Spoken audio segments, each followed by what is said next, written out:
नमस्कार दोस्तों।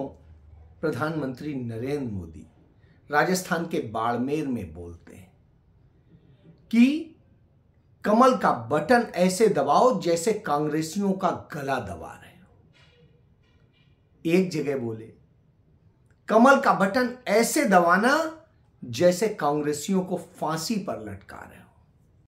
कमल के निशान पर ऐसे बटन दबाओ कि उनको सजा पक्की हो जाए। जैसे उनको फांसी दे रहे हो ना, ऐसे कमल के निशान पे बटन दबाओ। इसी तरीके से उन्होंने छतरपुर में बोला था कि कांग्रेसियों को तड़पा तड़पा के मार दो, कांग्रेसियों को खत्म कर दो। और भारतीय जनता पार्टी के ही एक प्रत्याशी कहते हैं कि मैं दौड़ा दौड़ा के मारूंगा। साहब, क्या हो रहा है? ये लोकतंत्र है, फांसीवाद है या गुंडों का राज? कोई फांसी दे रहा है, कोई गला दबा रहा है, कोई तड़पाने की बात कर रहा है, कोई दौड़ा दौड़ा के मारने की बात कर रहा है, कोई कांग्रेस को खत्म कर देने की बात कर रहा है। आखिर कांग्रेस से इतना डर क्यों है, इतनी नफरत क्यों है? प्रधानमंत्री आज कहते हैं कि कांग्रेस पार्टी के राष्ट्रीय अध्यक्ष मल्लिकार्जुन खड़गे उन्हें गाली देते हैं। मल्लिकार्जुन खड़गे, इसके पहले भी वो, चाहे चुनाव रहा हो कर्नाटक का, वहां पर भी उन्होंने गिनती बता दी थी कितनी गालियां देते हैं, किलो किलो में गालियां उन्हें मिल रही थी। इसी तरीके से वो हिमाचल में बोलते हैं और जगह बोलते हैं, अब बोल रहे हैं, मध्य प्रदेश में भी बोला था। तो आखिर मल्लिकार्जुन खड़गे जैसे व्यक्ति के लिए कहते हैं, जो व्यक्ति खुद दलित बिरादरी से आता है और जिसके परिवार के 4 लोगों को जलाकर इसलिए मार डाला गया था एक वक्त में क्योंकि वो दलित परिवार से थे। इतना संघर्ष करके जो आया और कांग्रेस पार्टी के सबसे शीर्ष पद पर बैठा है, सभ्यता और हर लिहाज से उसे अच्छा माना जाता है, वो बार बार यही कहते हैं कि हर किसी को इंसाफ मिलना चाहिए, क्योंकि उन्होंने दर्द महसूस किया है। उस शख्स के लिए वो ऐसे शब्द इस्तेमाल करते हैं। तब मल्लिकार्जुन खड़गे कहते हैं, मोदी की गारंटी का क्या भरोसा, उनकी गारंटी तो जुमला होती है। ये तो बात सच्चाई है, ये तो बात साबित होती है। आपके ही 2014 के घोषणा पत्र से देख लीजिए, 2019 के घोषणा पत्र से देख लीजिए, किसी से भी देख लीजिए, तो कमोवेश आपकी हालत ही है। इस तरह की जब आप स्थितियां बोलते हैं तो आखिर क्यों? क्योंकि श्यामा प्रसाद मुखर्जी, आपका इतिहास है, श्यामा प्रसाद मुखर्जी जब अपने प्रोजेक्ट को पूरा नहीं कर पाए जो उनको सौंपा गया था, तो गोवालकर ने क्या रचा पता नहीं, वो गए और मर गए, संदिग्ध परिस्थितियों में मर गए। इसी तरीके से जब दीनदयाल उपाध्याय ट्रेन से जा रहे थे और किस तरह से अचानक स्टेशन पर उनकी लाश मिल जाती है। इसी तरीके से यदि आप देखेंगे, हरेन पांड्या मुख्यमंत्री पद की कुर्सी के लिए लड़ रहे थे, नरेंद्र मोदी मुख्यमंत्री थे और उनके घर के पास ही उनकी हत्या कर दी गई। उसके बाद आप देखिए प्रमोद महाजन, जब वो खतरा बन गए तो नरिया ने उन्हें खत्म कर दिया। और इसी तरीके से जब मुंडे चुनौती बन गए तो नितिन गडकरी ने क्या किया, और जब सरसंघ चालक सुदर्शन ने सांप्रदायिकता के खिलाफ आवाज उठाई तो क्या हुआ, उनकी लाश मिली। और इसी तरीके से न जाने कितने मौत हुई और कितनों के सबूत जो है कैसे नष्ट किए गए। नरेंद्र मोदी या अमित शाह के खिलाफ जो भी केसेस चल रहे थे गुजरात दंगे से जुड़े हुए या और दूसरी चीजों के, उनकी सुनवाई कर रहे जज लोया एक्सीडेंट करके उन्हें मार दिया जाता है। तो एक किस्सा नहीं है, बहुत सारे किस्से। तो हत्याएं, हत्या करना, और यही सारी राजनीति रही। इसी राजनीति पर भाजपा की पूरी नीति चलती है। इस समय 5 राज्यों के चुनाव चल रहे हैं, वहां पर भी कमोबेश इसी तरह की राजनीति है। किसी की राजनीतिक हत्या करनी है, किसी की किसी और तरह से करनी है, और उसका खेल चल रहा है। कल छतरपुर में मतदान के दौरान कांग्रेस के एक पार्षद को कुचल के मार डाला गया, वहां प्रत्याशी ने इस तरह से किया। महाराज मैं बाद में बताऊंगा, मैं थाने में हूँ अभी। मेरा कार्यकर्ता मारा गया, मेरा कार्यकर्ता मारा गया, उसके लिए लड़ूंगा।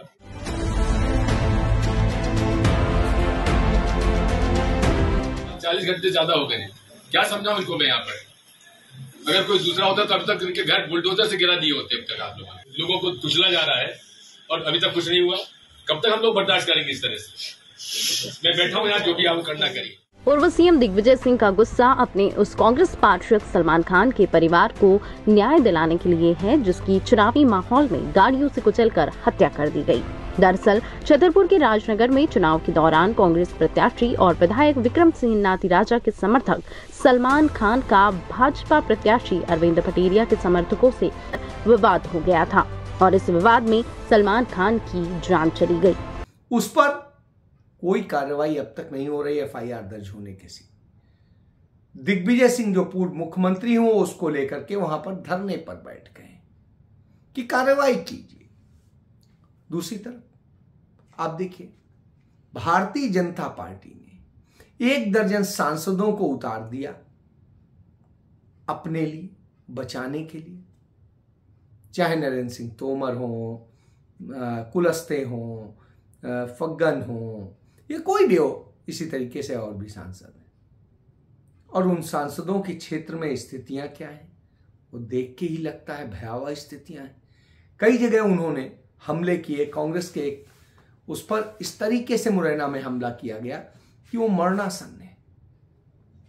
और ये एक किस्से नहीं है, तमाम किस्सों के बाद में इससे फिर वहीं आ जाते हैं। क्या कमल का बटन हत्या का बटन है, गला घोटने का बटन है, मार डालने का बटन है? तो इस तरह का इतिहास है।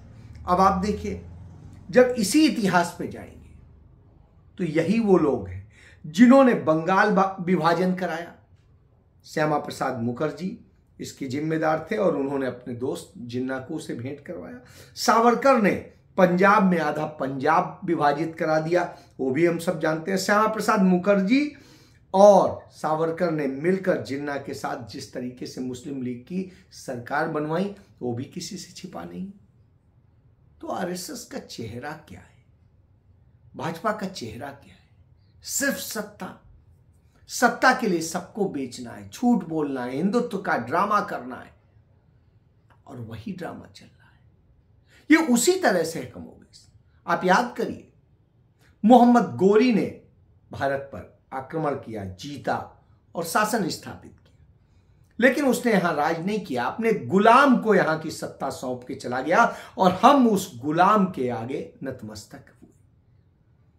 उस गुलाम वंश ने कि जब आखिरी शासक को जलालुद्दीन खिलजी ने मारा और उसके बाद में सत्ता हासिल कर ली, उसके बाद क्या होता है? जलालुद्दीन खिलजी के भतीजे ने पहले तो उनसे वफादारी करी, फिर उसने भी धोखा दिया और चाकू घोंपा, और उसके बाद में उसने सत्ता पर कब्जा कर लिया, अलाउद्दीन खिलजी। जब अलाउद्दीन खिलजी आया सत्ता में, तो सत्ता स्थापित करने के लिए उसने ऐसे ही किया कि कैसे किसको मार दो, किसी को गायब करा दो, किसी को कुछ करा दो, इस तरह के खेल करके उसने सत्ता स्थापित की।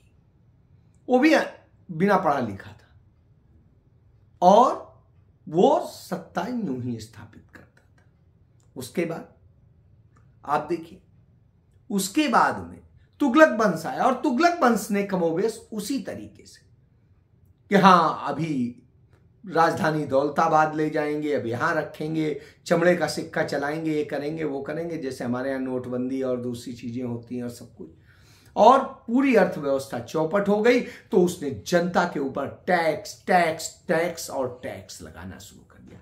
हर चीज महंगी हो गई, सब कुछ वो हो गया। उसने लंबा शासन किया मगर सब बर्बाद कर गया। तो यह इतिहास है, कमोबेश आज हम वही देख रहे हैं। इन्हीं सब के खिलाफ आज जनता वोट कर रही है, बोल रही है। क्यों बोल रही है? क्योंकि जो हालात हैं वो हालात बहुत चिंताजनक है। आप क्या समझ रहे हैं?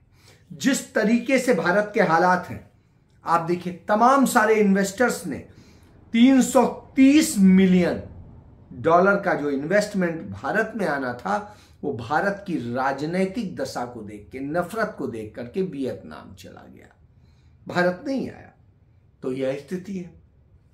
क्यों है? क्योंकि यही तो खेल था और इसी खेल का है। फेक न्यूज फैलाने वाले, वो करने वाले प्रधानमंत्री के बहुत चहेते हो जाते हैं, प्रधानमंत्री उनको अपने साथ गले लगाते हैं। तो यह नरेंद्र मोदी का है। ये वैसे ही है जैसे गोएबलिज्म था हिटलर के समय में, झूठी खबरें फैलाना, झूठी वो करना और ये सारी चीज।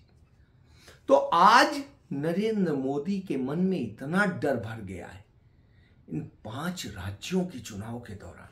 जो कल वोटिंग हुई मध्य प्रदेश में, रिकॉर्ड वोटिंग हुई 76%, छत्तीसगढ़ में 71% वोटिंग हुई और नरेंद्र मोदी इन सारे राज्यों में अपने चेहरे पर चुनाव लड़ रहे हैं। इसीलिए हर जगह बोला जाता है नरेंद्र मोदी की गारंटी, नरेंद्र मोदी की गारंटी। और स्थिति यह है कि जनता नरेंद्र मोदी का नाम नहीं सुनना चाहती है और नरेंद्र मोदी की गारंटी के नाम पे उसका निगेटिव असर जा रहा है।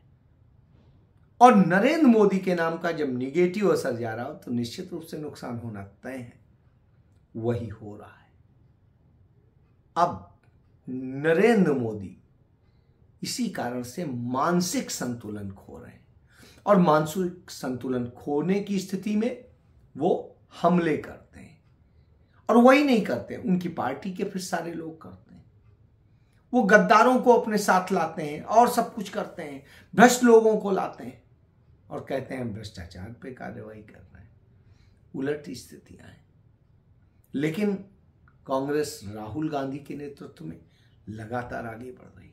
राहुल गांधी किसी की बुराई नहीं करते। वो कहते हैं कि हम झूठ नहीं बोलेंगे, हम जो कहेंगे वो करेंगे, नहीं कर पाएंगे नहीं कहेंगे। हम जुमले नहीं देते, हम जनता के लिए करते हैं, हम किसी अदानी अंबानी के लिए नहीं करते। एक बात याद रखिए, बीजेपी चाहती है कि बीआरएस तेलंगाना में जीते और इनके साथ एमआईएम भी मिली हुई है। ये तीनों पार्टियां एक साथ काम कर रही हैं। विपक्ष के सब नेताओं पर केस लगे हुए हैं मगर आपके चीफ मिनिस्टर पे कोई केस नहीं, कुछ नहीं। आप अगर बीआरएस को वोट देंगे तो आपका वोट बीजेपी को वोट होगा। वो जानते हैं कि वो आपके चीफ मिनिस्टर को कंट्रोल कर सकते हैं। चीज की जरूरत होती है थोड़ा सा टाइट कर देंगे, जो चाहिए मिल जाए। आप देखिए पूरे देश में बीजेपी कांग्रेस पार्टी पर आक्रमण करती है। हमारी विचारधारा बीजेपी की विचारधारा के खिलाफ है। हम उनके साथ कभी कॉम्प्रोमाइज नहीं करेंगे, हम उनको हराएंगे। कर्नाटक में हराया, हिमाचल में हराया, तेलंगाना में हराएंगे, राजस्थान, मध्य प्रदेश, छत्तीसगढ़, मिजोरम, हम उनको पूरे देश में हराएंगे। नरेंद्र मोदी अदानी अंबानी के लिए करते ही नहीं है, उनके नौकर भी हैं और यह बात लगातार दिख भी रही है। सारे फैसले अदानी के लिए हो रहे हैं। अदानी को कैसे अधिक से अधिक बेनिफिट हो, देश के जल जमीन जंगल के अलावा पूरा देश सब कुछ कैसे उन्हें सौंप दिया जाए, इसके सारे प्रयास होते हैं। जब यह होते हैं तो निश्चित रूप से सवाल उठता है और यह बात अब जनता समझने लगी है। इसलिए इन राज्यों से शुरुआत हो चुकी है और जनता अब सबक सिखाने जा रही है। इसीलिए नरेंद्र मोदी डर गए और उनका जो फांसीवादी कमल है वो अब गला घोटने के सिवाय और कोई बात नहीं कर पा रहा है और अपना असली चेहरा दिखा दे रहा है। जय हिंद।